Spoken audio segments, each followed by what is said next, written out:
Sikorsky just ran up on Baki's girlfriend. He's one of the 5 death row convicts who came to Japan in order to quote-unquote taste defeat. The first beast was packed up by Hanayama, and the second one was packed up by Dappo and eventually Retsu. But now we finally get to see Baki get serious. Before the vid start, for y'all who care, I'm posting gaming videos on my second channel. We over there a little more consistently now. Back to the vid.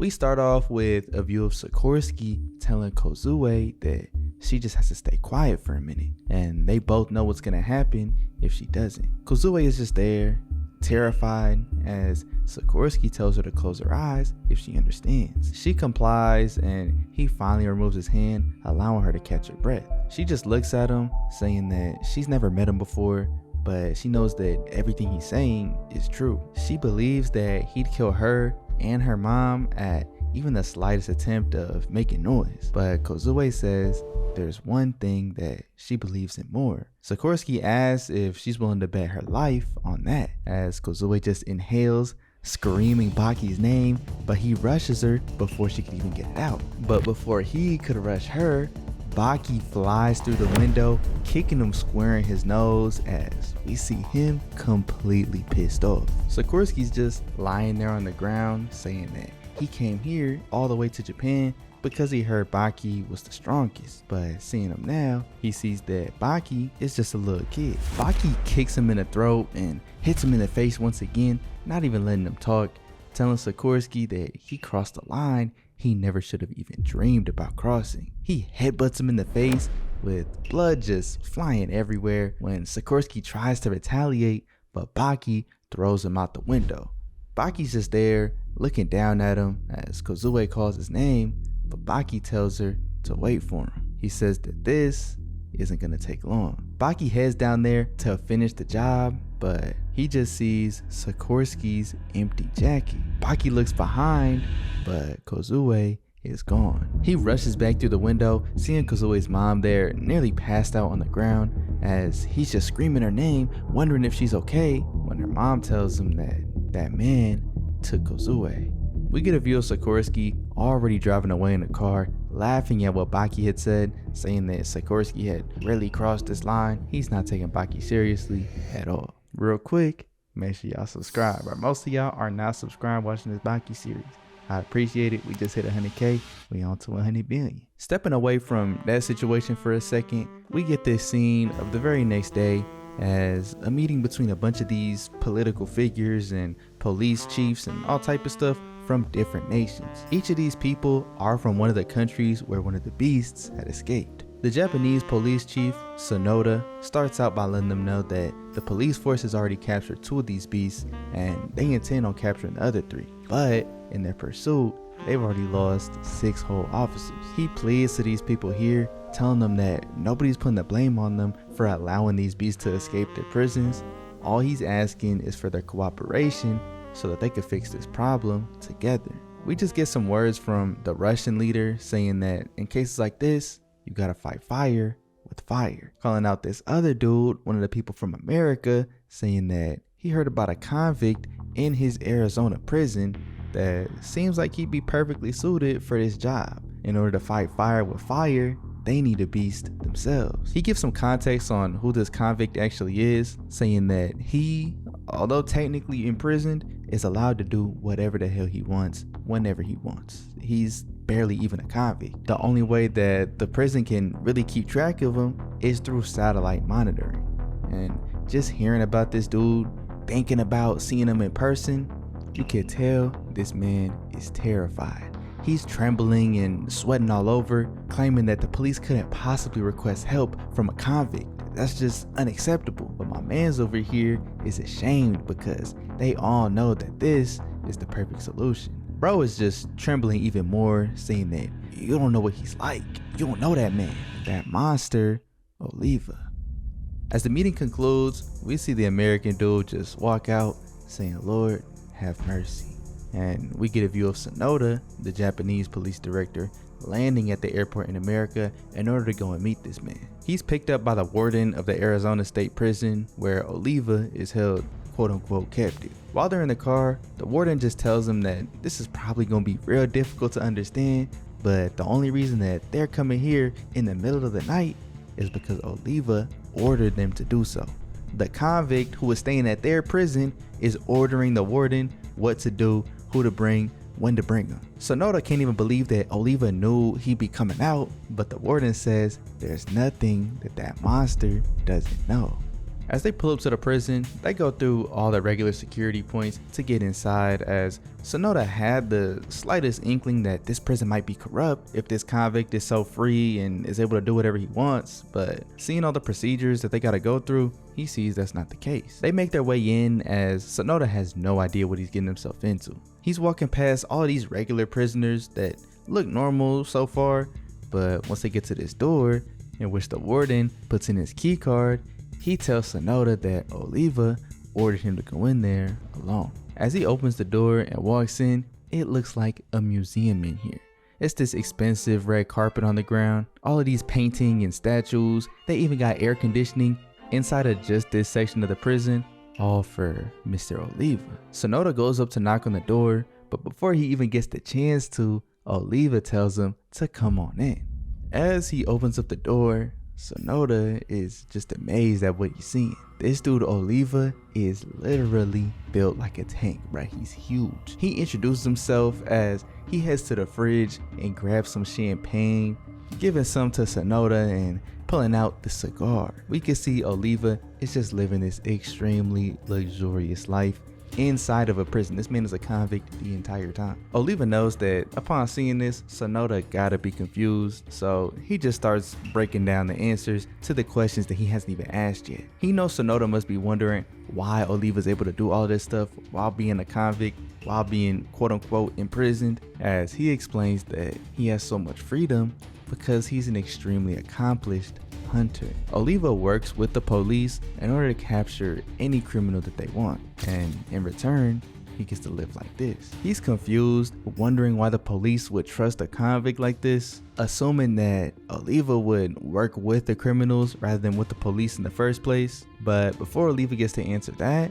this man Oliva gets a phone call. He has his own personal cell phone and connection inside of the prison. He chops it up for a second, telling Sonoda that it's his lucky day.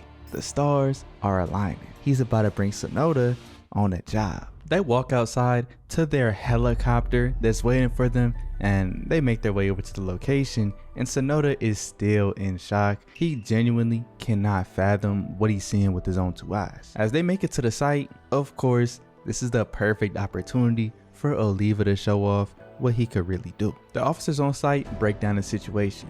They got about 15 hostages up on the top floor, and it was one man who completely wiped out the rest of the building. They got all type of police cars and squadrons downstairs as they're trying to plan and figure out a way to go about this properly, but as Oliva pulls up, he just tells all of them that they can head home. He's got it from here. As he goes into the building, he's real calm, seeing all of these dead bodies off to the side, not even worried about whoever was up in there, and we just hear a voice say, "Mr. Oliva, I've been waiting a very long time to see you." This dude walks out the side with shotgun in hand, asking if Oliva remembers him. Turns out this dude right here was a former police officer, Jeff Markson, explaining that about 25 years ago, down in Manhattan, when he was just going about his day investigating and doing his job, he had the misfortune of Oliva pulling up on him. Markson tried to attack and defend himself, but you know, this little weak body kick was not putting a scratch on Oliva. And in retaliation, of course, Oliva did this man crazy. He had bones poking out of his arms, legs bending 4 different ways. He gave this man brand new knees. That's crazy. Markson says his body was so messed up after the incident, he could barely even be considered alive, but somehow he made it out. We get a look at this man's face, scars all over, asking Oliva if he could even imagine what his life has been like ever since that day. I'm assuming he had to get some type of prosthetic arms and legs.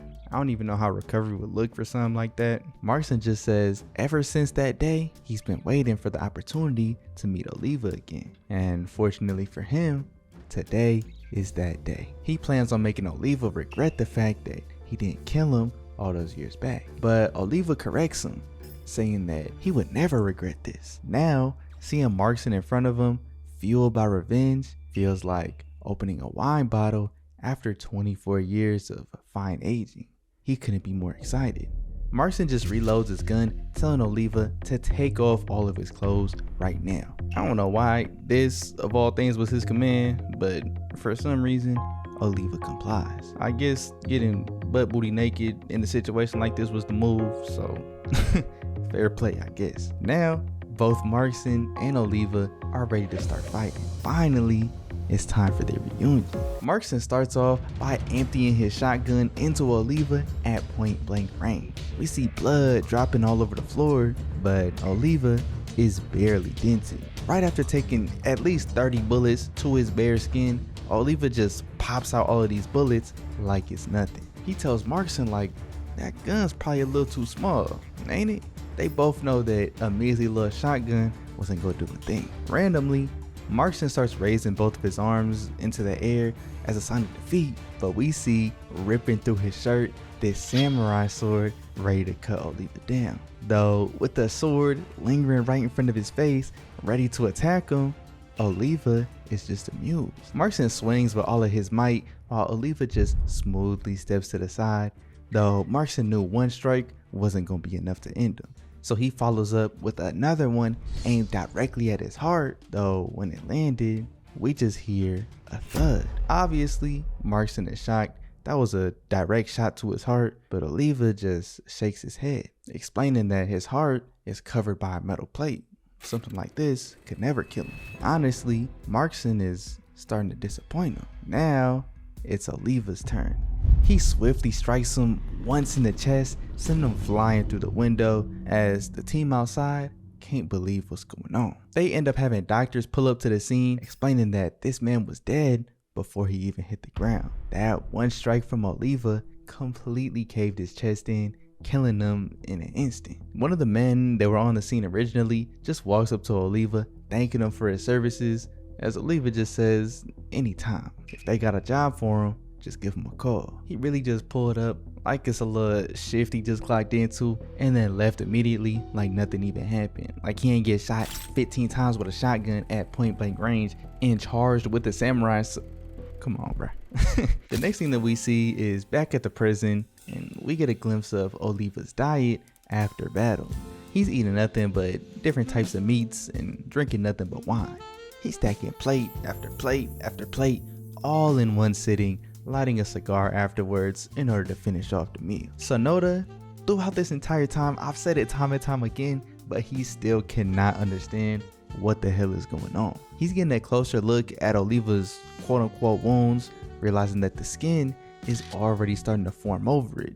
Them little tiny holes from the shotgun have already begun to heal. Sonoda knows that this man, Oliva, just can't be human. Sonoda and Oliva walk through another section of his estate within the prison, his personal collection of books. But out of nowhere, Oliva just stops Sonoda, telling him that he wants to strike a deal so that they can help each other out. He knows that back in Japan, they managed to capture 2 of the beasts, but 3 of them still haven't been caught. Oliva is pissed because the way that they're moving, they have more freedom than him. And out of principle, Oliva can't allow that. Now Oliva has his next job. He's off to hunt them down. They start making their way back to Japan, and after they arrive, we see Oliva sitting in the car with Sonoda, but he just says he needs a little bit of time alone. He's got a hunch about something. He busts the door open and jumps out of it while the car is still moving, and we get to see this hotel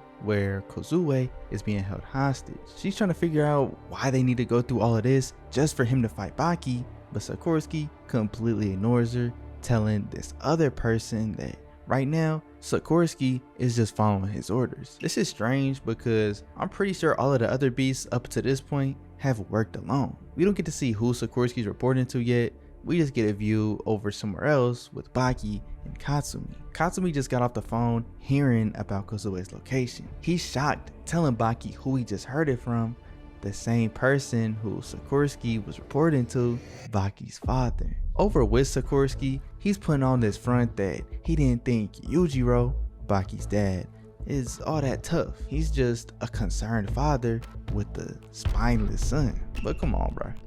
We seen you just swing bullets 2 seconds ago. You not fooling nobody. Yujiro's just sitting there, stone faced, when Sikorsky actually stands up, telling Yujiro that his son could never satisfy his desires, especially as he's standing here in front of the quote-unquote strongest creature alive. Yujiro just smiles, asking him to attack, but Sikorsky just sits down, claiming that he's lost interest. We see Yujiro's stone cold face turn into a slight smile when Sikorsky attacks, kicking the table towards Yujiro, but he was ready for it. Sikorsky can't believe it, but Yujiro breaks down his entire plan right in front of him. He tried to get Yujiro to lower his guard by saying he wasn't interested no more, and then kicked the table, trying to put himself in an advantage, but Yujiro seeing all of that coming, he blocks Sikorsky's kick before it even got close to his face. He tells Sikorsky that the Russian fighting style is really showing its age.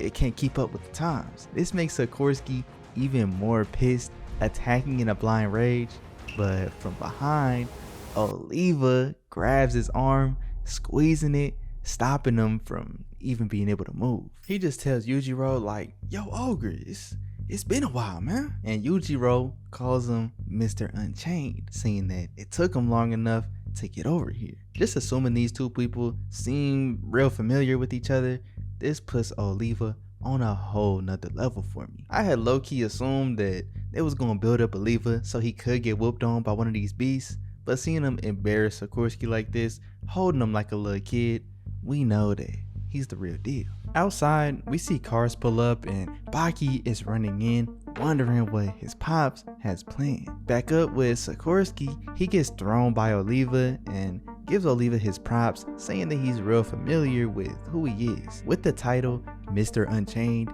Oliva is the most free man on earth. Sikorsky just throws off his jacket, saying that he feels blessed standing in front of the strongest and the most free at the very same time. An opportunity like this only comes once in a lifetime. Oliva is just slowly walking him down, but from behind, Baki and Katsumi burst through the door. Seeing Kozue like this, she just apologizes, and he closed his eyes, telling everybody to stay exactly where they are. But as soon as Sikorsky moves, he attacks him, pushing him up against this window as he hits this man 3 times before he could even manage to get hit back by one of the attacks. He hit him 3 times, all standing there in the same place. That's the physics not adding up. That don't even make sense. But Baki finishes the job, kicking him out the window as he just stands there looking over. Oliva tells him congratulations. There's no way Sikorsky could survive a fall like that, so officially Baki has taken his first life. Baki just turns around, looking at Oliva, telling him that he doesn't care. As he kicks Oliva up, following with the strike, continuing to punch on this man, but getting a closer look at Oliva, he's there unfazed. Just like, damn, and I had higher hopes for the son of the strongest creature on earth. That's just too bad. But before we get to see him go up against Baki, Sikorsky pops back up from behind, telling Baki that it's time for round 2. Baki goes back on the offense, but this time Sikorsky's dodging. We get a little bit of an explanation on how he survived, and it all ties back to how he was able to escape the prison where he was trapped in the first place. As he fell down, he pried his fingers up against the wall as he was going down in order to use his inhuman grip strength and finger durability in order to slow himself down. We see that back when he climbed out of prison, he had to get up this completely smooth metal wall, so climbing the hotel, which wasn't nearly as smooth as this, was a piece of cake. Baki's just like, alright, bet. If that's how you gonna be, then I'm gonna kick you down as many times as needed until you die. They go back and forth a little bit as Sikorsky throws some glass into his eyes and jams a nail into his palm, using the distraction to get off a clean kick, sending this man Baki literally tumbling backwards. But before things can really tee up and get serious, Sonoda and the rest of the police force pull up as Sikorsky just backsteps, jumping out the window, making his escape. They try and find him down there, but he's already gone. The police start doing their best to clean up the situation, but obviously they don't got no control over these beasts like this. They're just on a completely different level. The next scene that we see is of Sikorsky in the shower, just cleaning himself up. But from behind, Baki pulls up in his fight gear, ready to go, pulling the same little stunt that Sikorsky pulled on him, as he says, "Round 3, ain't that right?" Sikorsky just smiles like, "Alright, I see how it is," as he begins to put his pants on. But Baki says, "Who gave you permission to put any clothes on?" I got no clue why, but Sikorsky's like, "Bet." Continuing on with no pants, no drawers, nothing. Walking up to Baki real confidently. But as soon as he gets in range, Baki kicks this man square in his face, sending him flying. He's already got him bleeding all over the place. He's on all fours as Baki just calls him an idiot for walking within his range without being ready to defend himself. He just gets back up, telling Baki that this isn't gonna go as easily as he thinks. But Baki kicks him again, damn near twisting his head off as he's just continuing to talk crazy. He stops Sikorsky from using this little bucket that he was about to attack him with, as he slams that bucket on top of his head, starting to punch on him through the bucket to the point where it gets stuck and he can't even take it off anymore. He finishes things off with a kick to the nuts, and Sikorsky finally falls to the ground, staying there for good this time. From behind, we just hear some clapping as we see Oliva congratulating Baki on his little fight. He says he's here to pick up Sikorsky as it's his job to hunt this dude, but Baki says who said Oliva was allowed to interfere. Baki punches at him, but he easily stops it. Once again, we really get to see that there's levels to this. Though in the middle of their encounter, Sikorsky wakes up striking at Oliva as they just separate and square up the fight. But in Sikorsky's head, he's shocked because he kicked Oliva with everything that he had. That was his full power kick, but it wasn't even enough to knock him down. Just looking at Sikorsky, Oliva says he should be smart enough to understand that them two can't compete. There's too much of a gap. But Sikorsky has to at least try.